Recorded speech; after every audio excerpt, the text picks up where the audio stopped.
तो hello student, आज भाग 3 मूल अधिकार यानी फंडामेंटल राइट में आप लोग का स्वागत है। जो कि फंडामेंटल राइट संविधान के सबसे महत्वपूर्ण अधिकार है, जिसे मूल अधिकार भी कहते हैं। ये अनुच्छेद 12 से 35 में रखा गया है। मूल अधिकार को नैतिक अधिकार भी कहते हैं, क्योंकि जन्म के बाद मिलता है। मूल अधिकार को मैग्ना कार्टा भी कहते हैं। इसे यूएसए के संविधान से लिया गया है। अब देखेंगे अनुच्छेद 12 मूल अधिकार के परिभाषा। अनुच्छेद 12 में है मूल अधिकार के परिभाषा। अनुच्छेद 13 में यदि मूल अधिकार को किसी दूसरे मूल अधिकार प्रभावित करे तो हमारा मूल अधिकार पर रोक लगाया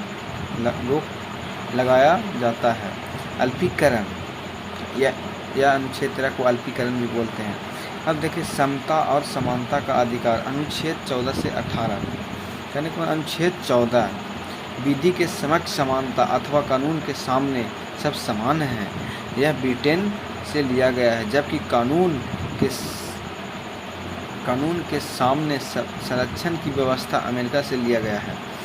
कहने का मतलब है कि विधि के समक्ष समानता, मतलब कोई भी कार्य, कोई भी विधि कर रहे उसको समक्ष सभी को समान रखा गया। कानून में सभी को समान रखा गया। ये व्यवस्था ब्रिटेन से लिया गया है। जबकि कानून के सामने यानी कानून के समान संरक्षण, कानून में जो समान संरक्षण दिया गया है, ये व्यवस्था अमेरिका से लिया गया है। और विधि के समक्ष समानता है, ये ब्रिटेन से लिया गया है।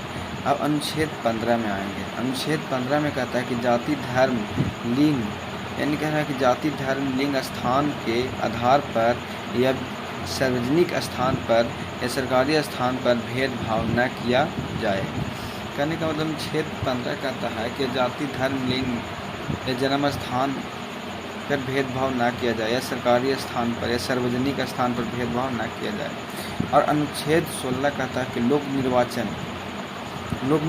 नियोजन, यहाँ पर होगा लोक नियोजन, सरकारी नौकरी, असमानता और पिछड़े वर्ग के लिए कुछ समय के आरक्षण की चर्चा। यानी कह रहा है सभी को नौकरी का अधिकार है, और जो लोग पिछड़े वर्ग के हैं इसको कुछ समय के लिए आरक्षण की चर्चा यानी अच्छा आरक्षण दिया जाए।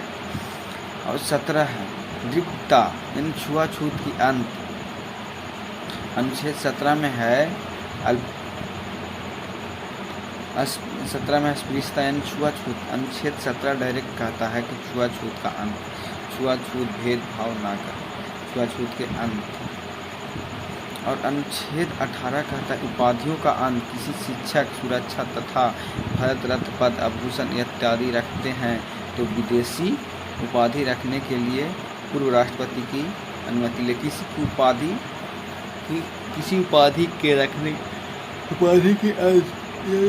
उपाधि की अंत है, किसी उपाधि को रखने के लिए ये किया। किसी विदेशी पुरस्कार को, उपाधि को रखने के लिए राष्ट्रपति को पूर्व अनुमति लेनी पड़ेगी। कहते हैं स्वतंत्रता का अधिकार। ये अनुच्छेद 19 से 22 है।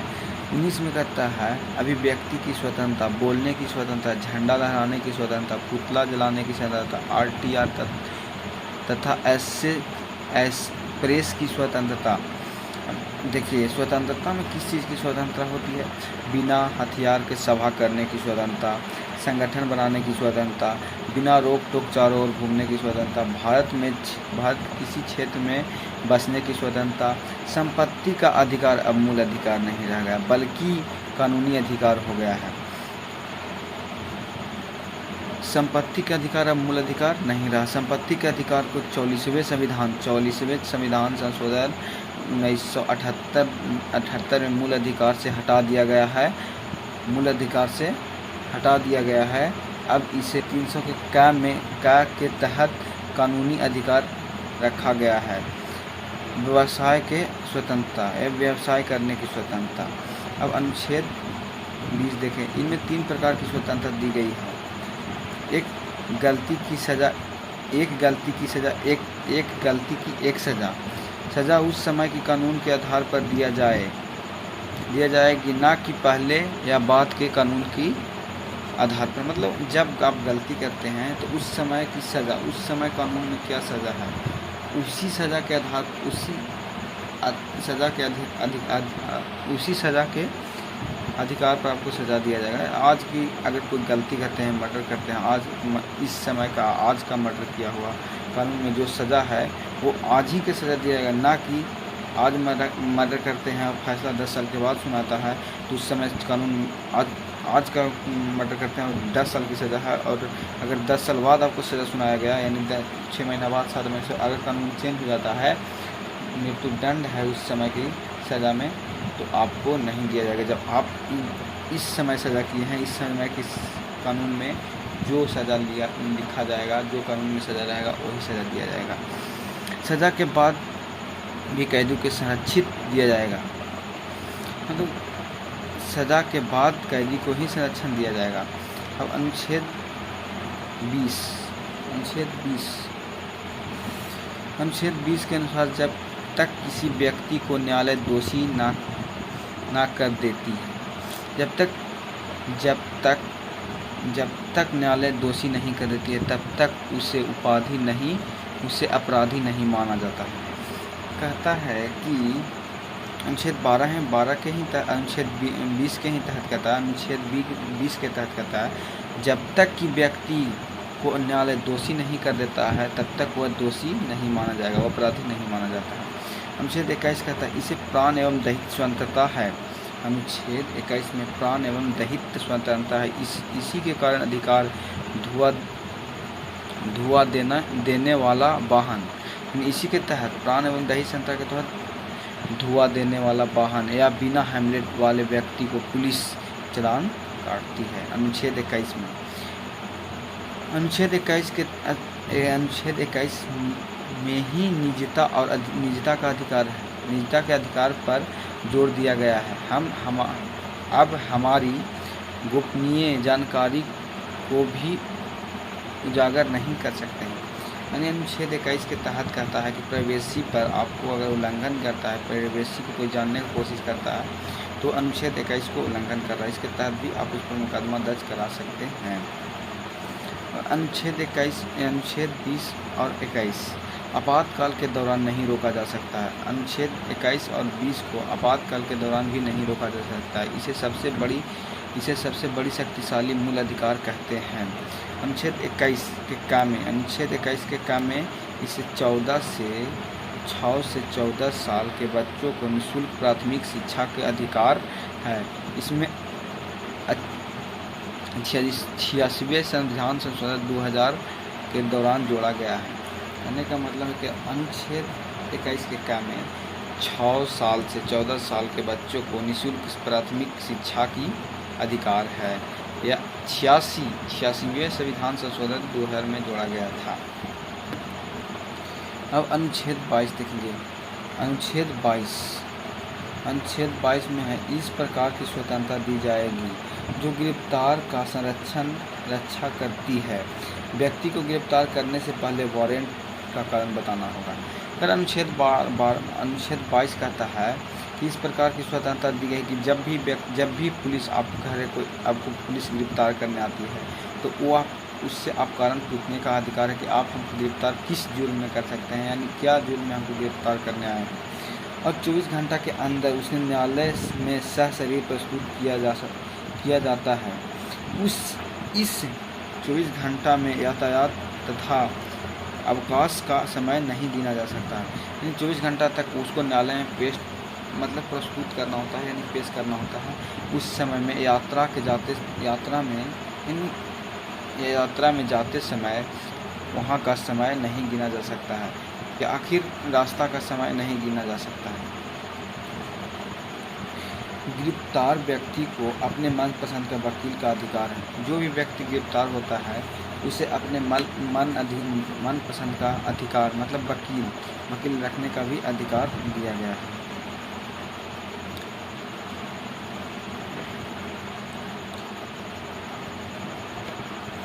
प्राइवेसी डिटर्जन यानी कि निवारण विरोध अधिकार, इसमें चर्चा अनुच्छेद 22 के 4 में है। इसके उद्देश्य के किसी व्यक्ति को सज़ा देना नहीं बल्कि अपराध करने से रोकना है। कह रहा है कि 22 के 4 के उद्देश्य किसी व्यक्ति को सज़ा देना नहीं है, उसको सज़ा कर मतलब कि अपराध करने से रोकना है। इस कानून के तहत पुलिस शक के आधार पर किसी भी व्यक्ति को बिना कारण बताए अधिकतम 3 महीने तक गिरफ्तार कर सकती है।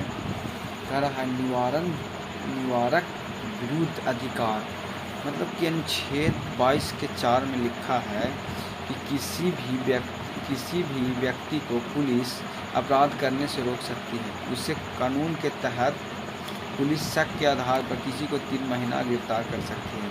नज़रबंद कहते हैं किसी भी व्यक्ति को जब सज़ा से मिलने मतलब किसी व्यक्ति को जब समाज से मिलने नहीं दिया जाता है, किसी भी व्यक्ति को समाज से मिलने नहीं दिया जाता है तो उसे नज़रबंद कहते हैं।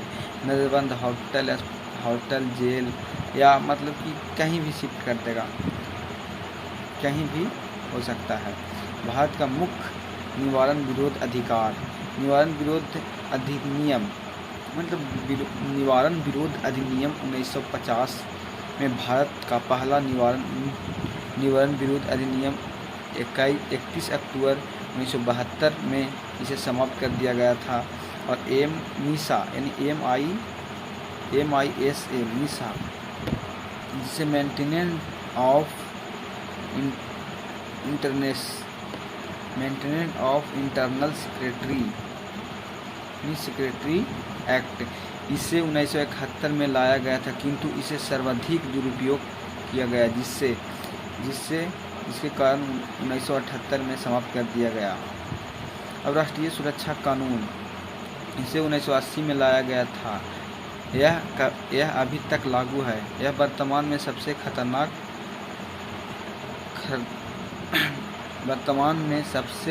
खतरनाक अधिकार है। इसके तहत पुलिस एनकाउंटर भी कर सकती है। अगर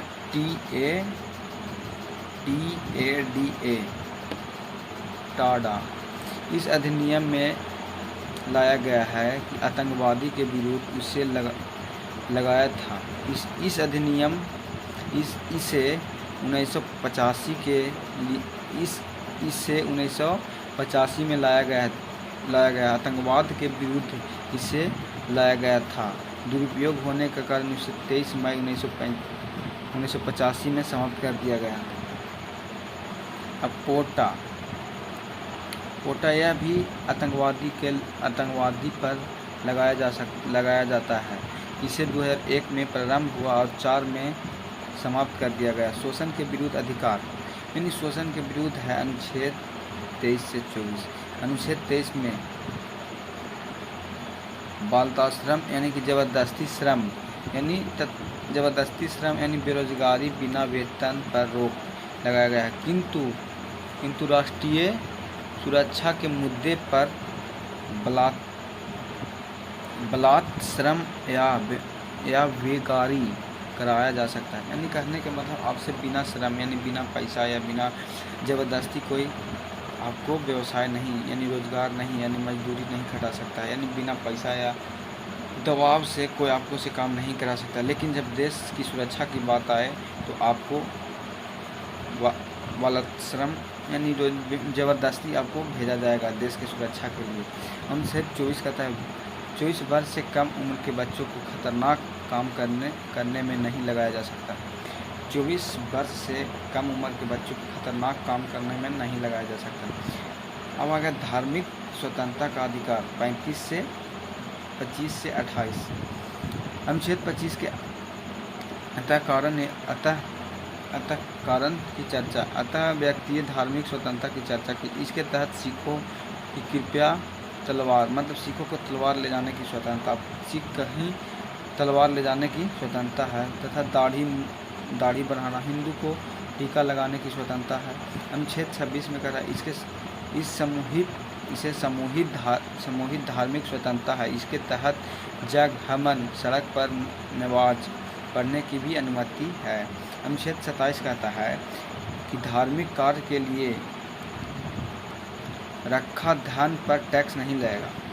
अनुच्छेद 27 कहता है कि धार्मिक कार्य के लिए रखा गया धन पर टैक्स नहीं लगेगा। अनुच्छेद 28 कहता है सरकारी धन से चल रहा संस्था पर धार्मिक शिक्षा नहीं दे सकते हैं, यानी धार्मिक शिक्षा नहीं दे सकते हैं, लेकिन धार्मिक भाषा यानी भाषा पढ़ा सकते हैं।